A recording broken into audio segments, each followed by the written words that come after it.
Buenos días, buenas tardes y buenas noches. Bienvenidos a Megadiverso, el podcast de veterinaria en el que hablo con médicos de animales no humanos. Por acá me encuentro en las instalaciones de la UNAM, grabando con médicos veterinarios que se especializan en el área de equinos, gracias a un evento que está organizando la doctora Indira. Ella es la que se encargó de hacer un evento, un ciclo de conferencias, y me ha permitido acercarme a veterinarios realmente de élite en cuanto a equinos estamos hablando. Entonces agradezco mucho a la doctora, a este evento que la verdad está increíble. Los invito a que vengan. Esperemos que esto se convierta en algo anual. Ojalá. Y me da mucho gusto saludarla, médico. No sé si pudiera por favor presentarse con la audiencia. Muchas gracias. Mi nombre es Yasmín López García y soy académica de la Facultad de Medicina Veterinaria de la Universidad Nacional Autónoma de México. Más o menos mi dinámica en los podcasts es: invito a los médicos veterinarios, platicamos un poquito su proceso, su progreso, qué es lo que les gusta, a qué se dedican, y ya después nos enfocamos como a un tema muy específico y empezamos a desglosarlo. Ok. Entonces, no sé si me pudiera empezar a platicar qué fue lo que le llamó la atención de veterinaria, dónde estudió, por qué veterinaria y no otra profesión. Yo creo que, es por la cuestión de los animales, siempre me llamaban la atención.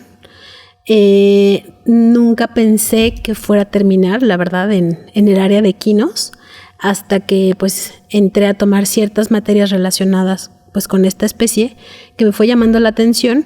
Incluso antes de terminar la carrera fui a pedir informes en su momento pues al departamento de equinos, cómo entrar a participar en las actividades del hospital. En ese tiempo, en esa época, el jefe de departamento justo era el doctor Ramiro Calderón.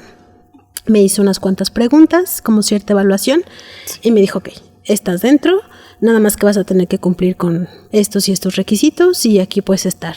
Entonces, desde como tercer, cuarto semestre, empecé a involucrarme con las actividades del hospital y de ahí ya nunca me fui.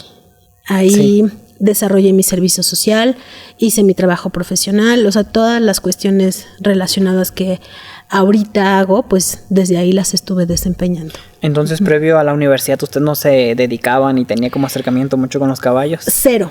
La verdad es que sí tengo familiares que llegaban a tener pues en sus hogares, porque tengo familia en ciertos estados de la República que sí tuvieron algunas especies domésticas, ¿no? A las que yo tenía acercamiento cuando iba de visita, de vacaciones, etcétera. Pero número uno, nunca equinos, y número dos, no es que haya yo tenido como mucho, pues sí, no me acercaba mucho a esto, nada más era ocasional, ¿no? De pronto, hasta que ya en la carrera pues me empezaron a llamar la atención. ¿Y cuál fue los retos más complicados que usted se empezó a topar cuando empieza a adentrarse en lo que es a los caballos? En su momento, la verdad es que sí había mucha más limitación para las mujeres. Sí. ¿No? Éramos pocas en el hospital. El porcentaje de hombres todavía en ese momento era mayor, y ciertas cuestiones, ya sea de tratamiento, de manejo, de hacer como tal con los caballos, pues las hacían o las desempeñaban más mis compañeros que en ese momento estaban conmigo. Y a mí o a nosotras como grupo, ¿no? Nos dejaban a lo mejor las cuestiones más sencillas. Sí. ¿Y usted cómo se sentía ante esa pues notoria diferencia? De pronto era un poco frustrante, la verdad. Sí. Sobre todo por el número, definitivamente eran más hombres que mujeres, pero en ciertas ocasiones cuando el hospital estaba lleno de pacientes era cuando teníamos que aprovechar, ¿no? Era está el hospital lleno y no podemos esperar a que venga el compañero y nos ayude a hacer pues ciertos manejos o ciertas cosas. Entonces era cuando teníamos que aprovechar, y nosotros nos encargamos de 2, 3 pacientes y de los demás, o sea, porque tampoco éramos mucha gente, pero eran más hombres que mujeres. Entonces, en estos momentos era cuando pues teníamos que hacer saber lo que podíamos lograr, ¿no? Evidentemente, sí pedíamos ayuda para ciertas cuestiones, pero yo creo que les íbamos demostrando que podíamos y nos iban dejando o permitiendo que hiciéramos las mismas actividades que ellos hacían. ¿Llegó en algún punto de la carrera a a lograr ese tipo de como de trato igualitario? Sí, ya para el final, o sea, para los últimos, yo creo que 2 o 3 semestres, sobre todo cuando ya son o es mucha práctica lo que se hace con ciertas materias, definitivamente ya era, pues sí, un poquito más notorio que podíamos organizarnos 50% o incluso la mayoría del porcentaje en equipos de trabajo y demás, pues éramos o empezábamos a ser más mujeres. Y en cuanto al trabajo de campo, ¿cómo notaba usted cuando la llamaban y usted era la que se acercaba ahí a hacer su trabajo como médico veterinario? Híjole, yo creo que eso es más complicado porque incluso con los encargados de los lugares, con los dueños, aun cuando íbamos de práctica, o sea, sí había ciertas personas, o sea, hombres, ¿no? Que así de, no muchachita, no te acerques mucho Sí. porque puedes tener cierto accidente, porque, ¿no? Que te ayude tu compañero, que lo haga él. Sí encontramos mucha limitación en cuanto a eso se refiere. La verdad es que sí costó, sí cuesta aún en la actualidad, como que en ciertas áreas o actividades que se permita meter un poco la mano a las mujeres más. ¿Y eso es algo que todavía hasta hoy en día lo ve muy marcado o ya conforme ha pasado el tiempo lo ve a lo mejor un poco más reducido? Yo creo que en ciertos lugares ya está más reducido. Por ejemplo, en hípicos ya incluso hasta hay caballerangas, ¿no? Y se hacen cargo al 100% de los caballos. Y no hay tanto problema. Pero sí en campo como tal, o sea, todavía vemos esa diferencia de que nos ponen un poquito más de límite para ciertas cosas que tenemos que realizarles. ¿Qué es lo que más le gusta a usted de trabajar con los caballos? Las áreas a las que más pues me adentro es anestesia, neonatología y la parte de imagenología, principalmente la ultrasonografía. De hecho, la cuestión académica, tanto a nivel licenciatura como posgrado, imparto estas materias. ¿En la UNAM? En la UNAM, ajá. Y en el hospital, pues obviamente la mayoría de los caballos, por ejemplo, adultos, o son cuestiones de medicina interna o anestesia. Las cirugías que llegan, ¿no? Participo en la cuestión de la anestesia y mucho con los neonatos en la época de partos. ¿De qué se trata todo eso de neonatos? Porque yo en lo personal como que no tengo muchos conocimientos, me gustaría ahí que pudiéramos como adentrar un poquito. Sí, claro. La neonatología tiene que ver mucho con los potros bebés, ¿no? Antes era como poco probable que se les invirtiera, digámoslo así, a la salud de estos. Cuando se veían muy enfermos, pues la verdad es que el pronóstico es reservado, probablemente no va a salir adelante y en muchas ocasiones se tomaba la decisión de inducir eutanasia y las probabilidades pues estaban muy reducidas para los bebés, ¿no? Actualmente es un área que se ha desarrollado muchísimo y la verdad es que hemos visto que tanto económicamente como en cuanto a herramientas de diagnóstico y opciones de tratamiento para muchas de las enfermedades o condiciones que tienen los neonatos, se pueden llevar a cabo.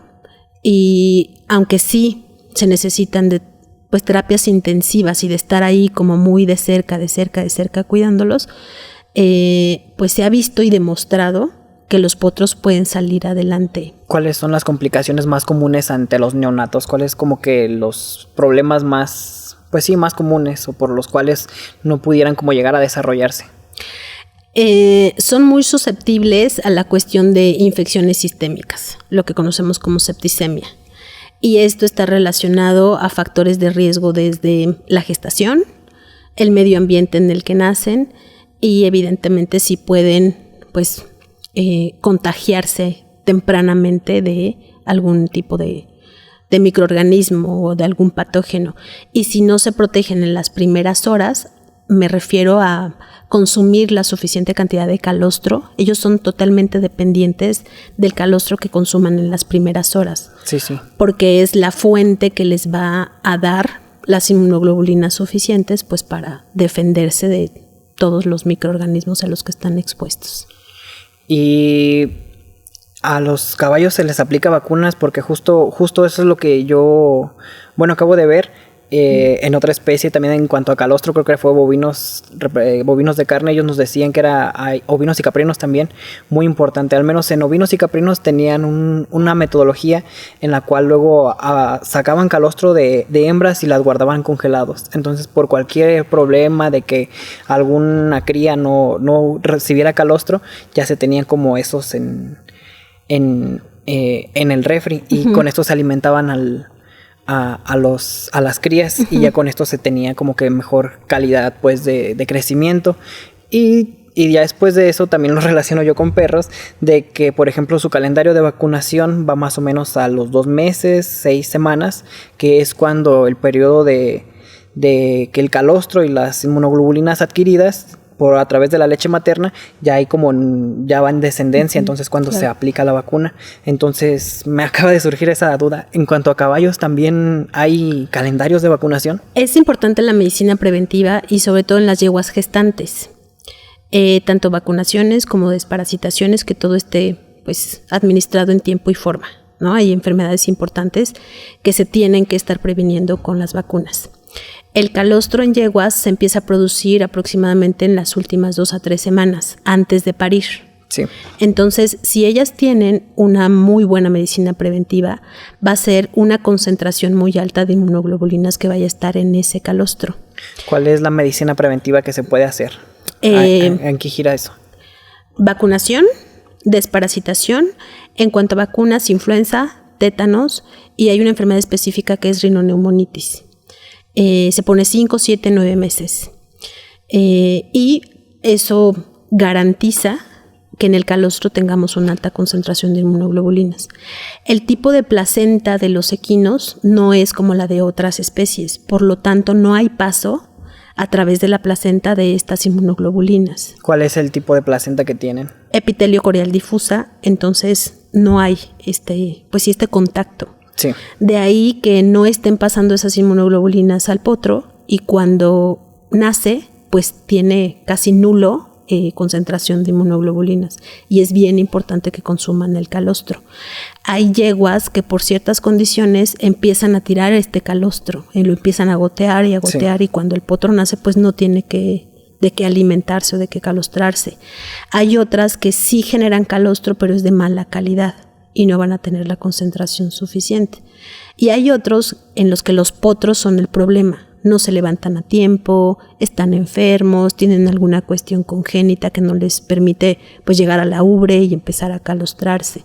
Entonces ahí es cuando tenemos que hacer uso de las herramientas como tú comentabas. Se puede congelar calostro, y en este tipo de potros con diferentes condiciones se les puede administrar en las primeras horas de vida. Sí. Si no se les administra en las primeras horas de vida, no se absorbe. Y si no se absorbe, pues no vamos a garantizar una buena transferencia pasiva de inmunidad. Sí, no sé si me puedes explicar un poquito más de eso, porque igual yo no tengo mucho conocimiento, y te comparto el que yo sé, y si me equivoco, corrígeme. Okay. Pero por ejemplo, en la materia, porque tuve muy buen maestro de bovinos carne, entonces... Gracias al doctor que me enseñó. Okay. A lo que yo recuerdo, por ejemplo, en cuanto a rumiantes, cuando la cría está pues recién parida, recién nacida, tiene sus primeros... tiene como un paso directo hacia al abomazo, que es donde se dan todos los nutrientes. Entonces como que no hace todo el proceso de pasar por los otros 3 estómagos, y es donde... estómagos falsos... que es donde se absorben todos los nutrientes de las inmunoglobulinas. Entonces no sé en caballos cómo sea, como... Por eso pues es tan importante que la primera ingesta de comida sea el calostro. No sé cómo funciona en los caballos. Sí, en el tracto gastrointestinal se dice que está, entre comillas, permeable. ¿Por qué? Porque todo el calostro que entra al estómago y que va avanzando, teniendo tránsito, esas inmunoglobulinas se absorben por pinocitosis. Es lo que permite que, aun cuando sean tan pesadas, pues se puedan absorber y se puedan llevar al torrente sanguíneo y estar presente sistémicamente. Entonces, conforme va pasando las horas, esta absorción o esta permeabilidad, por así llamarla, se va reduciendo. Entonces, Se dice, no hay algunos investigadores que dicen que el punto máximo de absorción se encuentra aproximadamente a las 8 horas, que es cuando este mecanismo, la pinocitosis, está muchísimo, o sea, haciéndose todo el tiempo, ¿no? Y está absorbiendo y absorbiendo y absorbiendo. Conforme pasan estas horas, se va reduciendo hasta que se cierra esa permeabilidad. Entonces, si yo sospecho que ese potro no consumió la suficiente cantidad ni la concentración suficiente de inmunoglobulinas y quiero administrarle calostro, porque se pudiera, sí. Como mencionabas, descongelamos ese calostro y se lo podemos administrar vía sonda, en fin, para que pues tratar de que se absorba. Si ya no estamos en el punto máximo de absorción, pues básicamente estamos desperdiciando ese calostro porque ya no se va a absorber. Sí. Entonces es importante determinar la edad del potro para decidir si todavía tengo oportunidad de administrar calostro de buena calidad y que todavía se pueda absorber, o si ya debo determinar que necesito otro tipo de tratamiento, por ejemplo, una transfusión de plasma, por ejemplo. Entonces, ¿de qué se trata esa? ¿Cómo funciona o para qué sirve? El plasma es también rico en inmunoglobulinas. Sí, sí. Entonces, si ya no tengo la opción de que haya una absorción de calostro y obviamente de inmunoglobulinas, entonces me decido por la vía de la transfusión de plasma.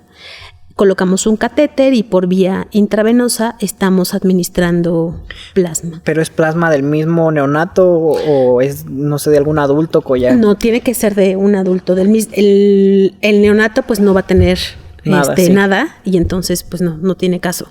En muchas ocasiones es de un miembro que esté en su mismo medio ambiente o incluso hasta de la mamá. Se hace, pues obviamente se colecta sangre, se deja separar y el plasma es lo que se le transfunde y se le está administrando. ¿Y en qué cantidades más o menos es?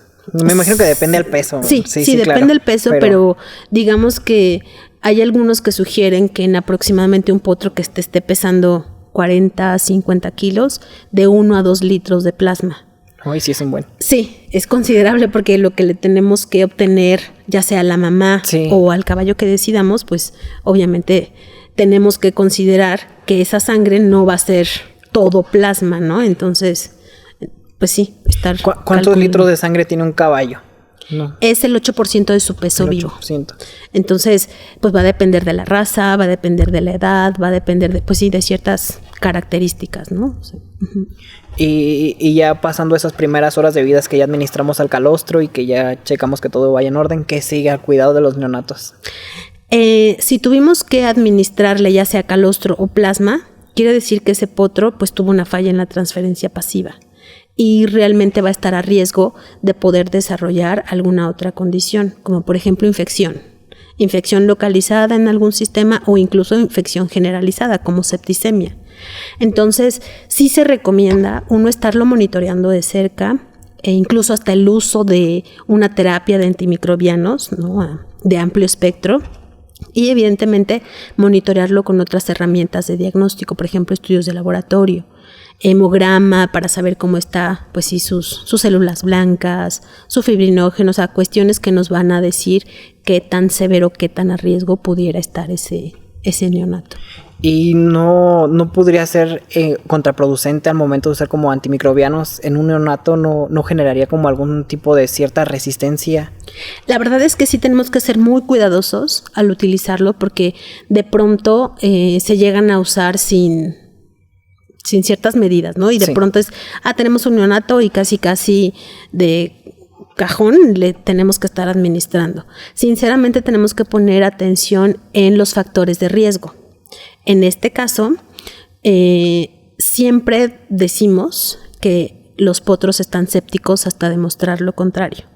Y si tuvieron en su historia un dato como este de, no se calostró de buena forma, con alguna herramienta se diagnosticó falla total en la transferencia pasiva, estamos viendo que su signología presenta a lo mejor que está débil, que tiene fiebre, y se van sumando ciertas cuestiones de su examen físico, de su historia, entonces ahí está totalmente justificado que utilicemos esta terapia para protegerlo y cubrirlo de algún tipo de infección que se pudiera estar desarrollando.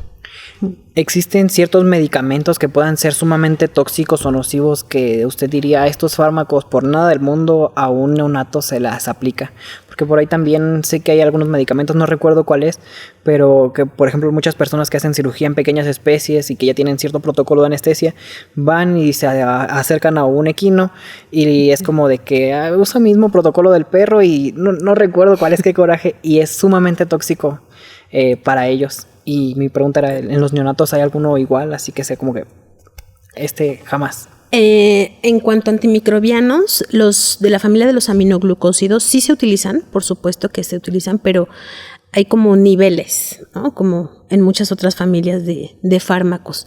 Los más sutiles o leves para ellos a lo mejor es una amicacina y en caso de no tener otra opción hasta gentamicina, pero hay otros, canamicina y algunos otros que suelen ser muy muy fuertes para ellos. Hablando de otra familia son los antiinflamatorios no esteroidales, que a veces creemos que son caballos adultos y que podemos hacer uso de las mismas dosis y los mismos productos como acabas de mencionar y se los quieren administrar o se los administran a dosis altas y a gran frecuencia también a los bebés y de pronto el riñón, el hígado, tracto gastrointestinal con diarreas sanguinolentas, en fin, se ven afectados precisamente por haber utilizado este tipo de fármacos tan fuertes. Y mira que en los potros generalmente las dosis son mucho más altas que en los adultos, pero aún así hay que considerar esta toxicidad. ¿Qué tanto temperamento se ve como desarrollado en un neonato? Porque justo eso que me comenta que se usan a veces dosis más grandes en cuanto a fármacos, ya ve que cuando se aplican fármacos depende mucho el temperamento. ¿Se ve ya cierto temperamento marcado desde los neonatos o es un temperamento que se desarrolla conforme se van creciendo y van llegando a la etapa de adultos? No, bueno, de ciertos medicamentos me refiero porque son mayor porcentaje de agua. Entonces estos fármacos se diluyen más y por eso tenemos que ponerlos en una mayor dosis o concentración. En cuanto a lo del temperamento, sí se puede llegar a ver desde pequeños, pero creo que está muy relacionado con el manejo que les demos.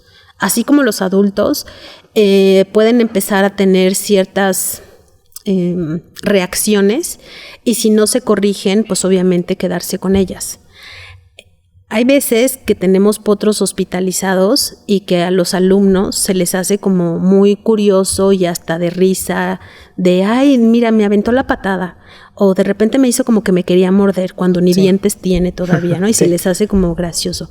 Pero si estas reacciones no se empiezan a corregir, es decir, que lo movamos, que no permitamos que nos lo estén haciendo todo el tiempo, se quedan con ellas y con ellas, sin pensar a futuro. O sea, ese potro de 45, 50 kilos, en un mes puede pesar 80 o más, dependiendo de la raza, obviamente.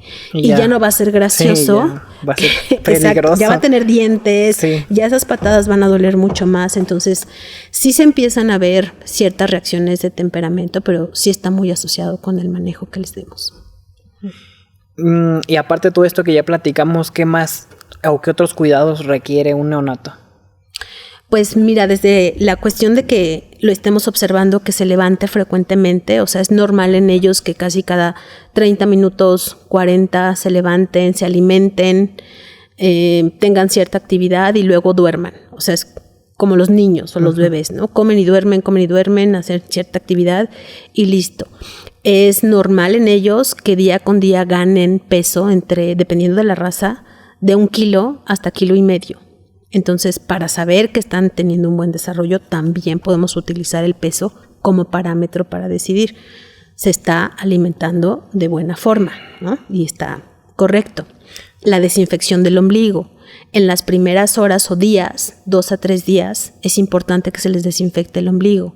Sabemos que de las vías de entrada principales para aquellos microorganismos que pueden estar en detrimento de su salud, en primer lugar está la boca y en segundo está el ombligo. Entonces, cuidar todo lo que tiene contacto con la boca, su medio ambiente, cómo está su caballeriza. Al haber mencionado que se la pasan mucho tiempo echados y dormidos, pues obviamente si ese piso está contaminado, está muy sucio, pues va a tener contacto con la boca y con el ombligo muchísimo tiempo. Entonces hay que estarlo cuidando.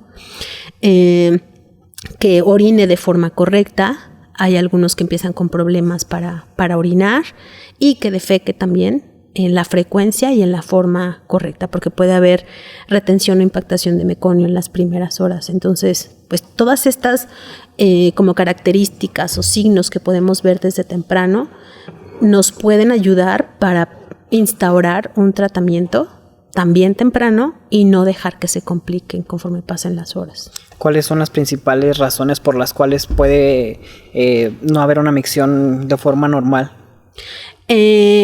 Una es uraco persistente, es decir, no va a estar orinando normal, pero porque cierta parte de la orina va a estar saliendo por el pene y cierta parte por el ombligo, por el uraco como tal.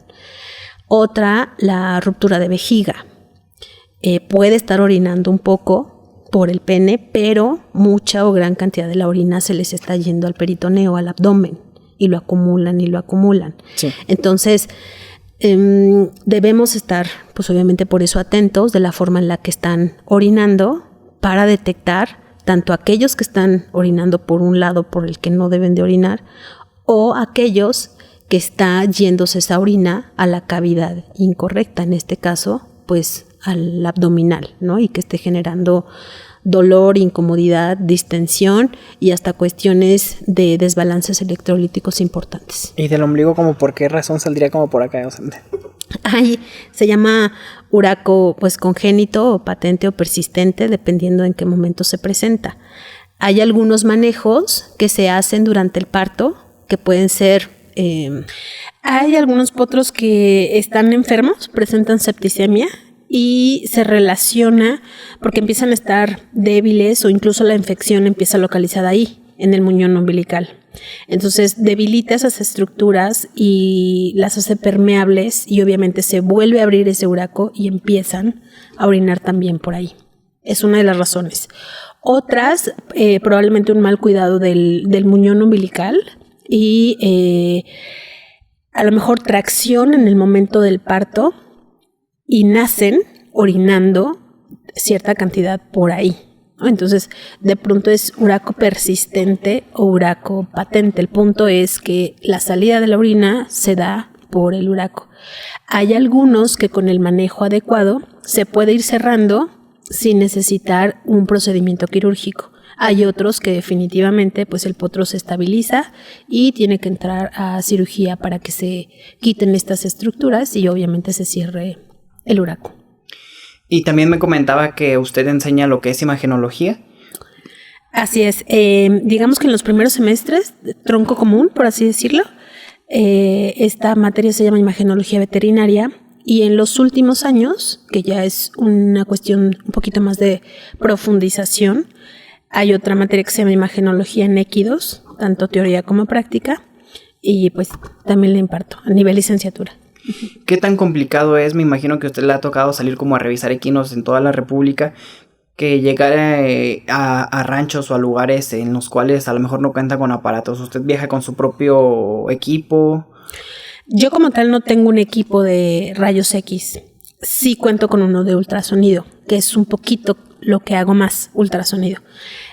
Cuando tengo la necesidad de obtener estudios de radiología, hay pues obviamente compañeros que me rentan el equipo y pues ya lo podemos movilizar, sí, sin problema. ¿Cuáles son los primeros pasos o lo primero que se tiene que tomar en cuenta al momento de usar, por ejemplo, la ecografía? Porque, por ejemplo, nosotros aquí en Morelia, Michoacán, no es... lamentablemente no es por tirarle a mi facultad, pero no nos enseñan eso. Realmente salimos de la carrera y nosotros nunca tocamos algo. Lo que aprendemos nosotros es por fuera, ya cuando trabajando en una clínica. Entonces, ¿cómo puede ser nosotros que nos acerquemos? ¿Qué es lo que tenemos que tomar primero en cuenta? Pues bueno, sabemos que es un poquito más la radiología para la cuestión de ósea, ¿no? Estructuras óseas. Sí. Y la ultrasonografía la utilizamos un poquito más para tejidos blandos, para ver cavidades. Dependiendo de la patología o la enfermedad que supongamos que tiene nuestro paciente, por ejemplo, pulmones, por ejemplo, cavidad abdominal, actualmente muchísimo en la parte de reproducción, ¿no? Que es casi obligatorio que tengan un ultrasonido para estar haciendo seguimiento previo a una gestación, durante la gestación e incluso hasta después de la gestación, pues es casi obligatorio, como te decía, tener un aparato de ultrasonido.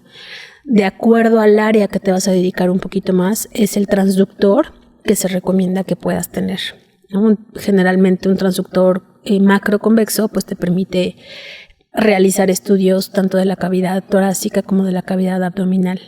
Y entonces en muchas ocasiones ya para el diagnóstico de alguna enfermedad es muy común utilizar este tipo de equipo, ¿no? En aquellos que tengan síndrome abdominal agudo, por ejemplo, hacer un monitoreo rápido y básico de cavidad abdominal y te acercas un poco a lo que pueda tener el paciente e incluso te puede llegar a ayudar a determinar si este caballo lo puedes seguir manejando en casa o si se está acercando a una cuestión que pueda tener como vía quirúrgica y tienes que referir a tu paciente a un hospital.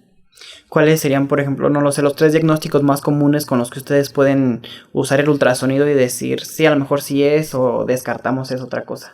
Frecuentemente atrapamiento en el ligamento nefroesplénico, por ejemplo, porque en un ultrasonido no veríamos definitivamente a lo mejor la silueta del riñón izquierdo, por ejemplo, ¿no?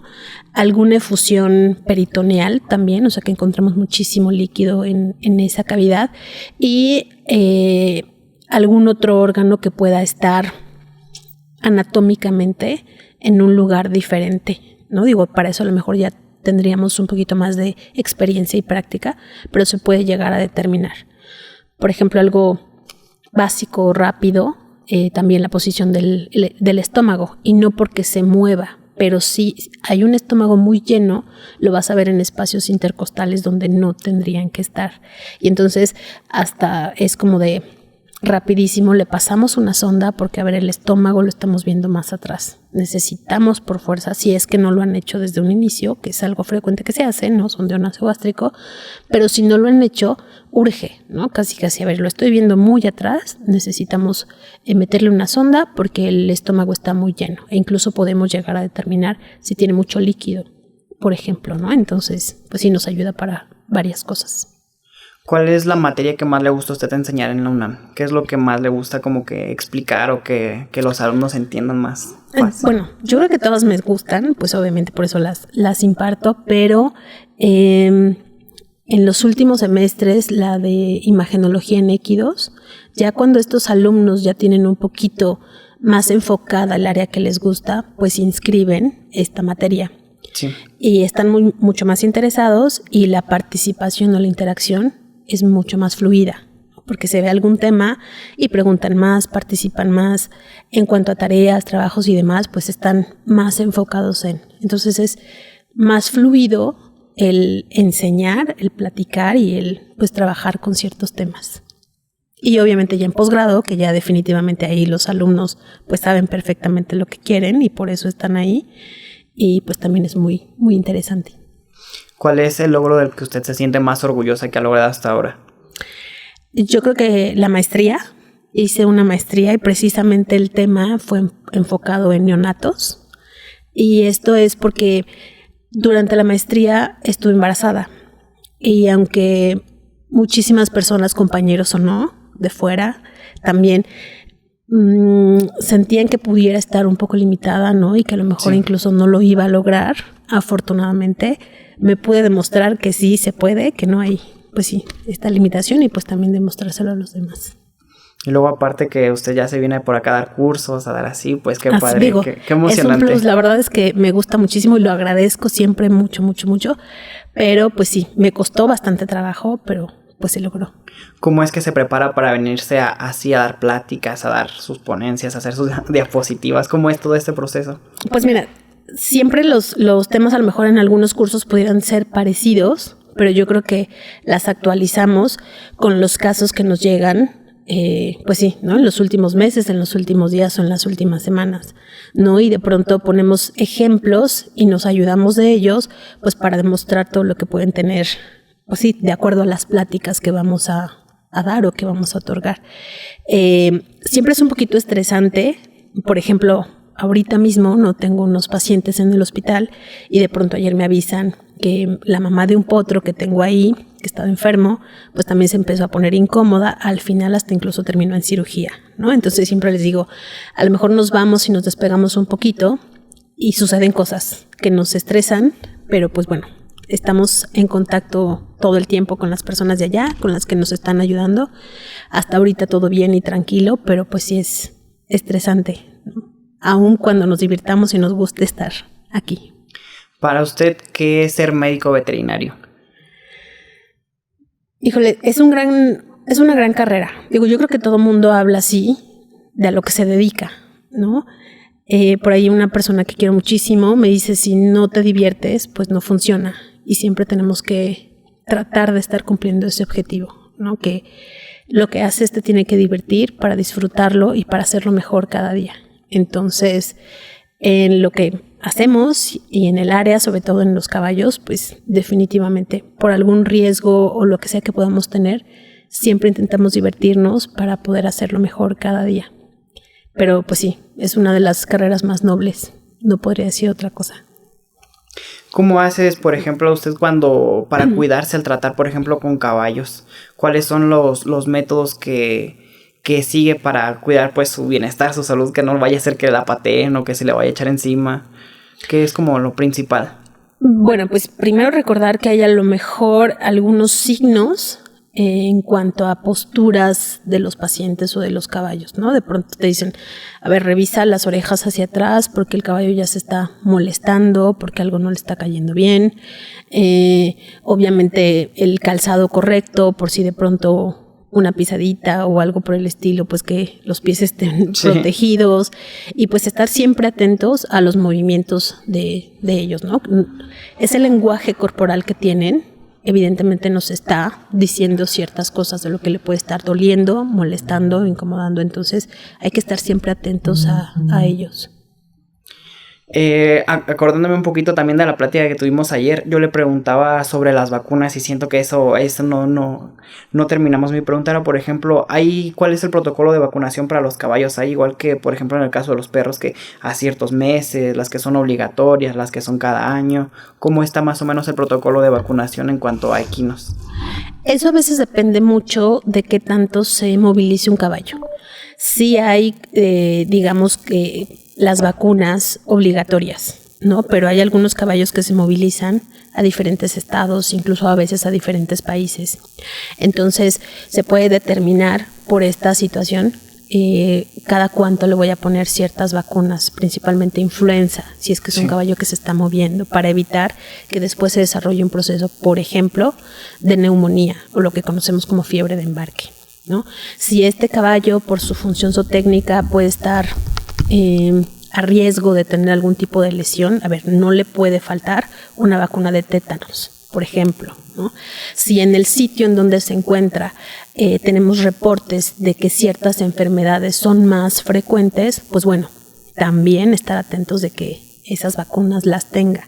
Entonces, va a depender definitivamente de las circunstancias y medio ambiente de los caballos, pero sí hay vacunaciones, y ayer te lo comentaba, influenza, tétanos, si son yeguas, por ejemplo, de recría, pues rinoneumonitis. Hay algunos que viajan a otros países e incluso esos países les piden de cierta forma obligatoria, entre comillas, cumplir con ciertas vacunas para que puedan ingresar o poderse movilizar.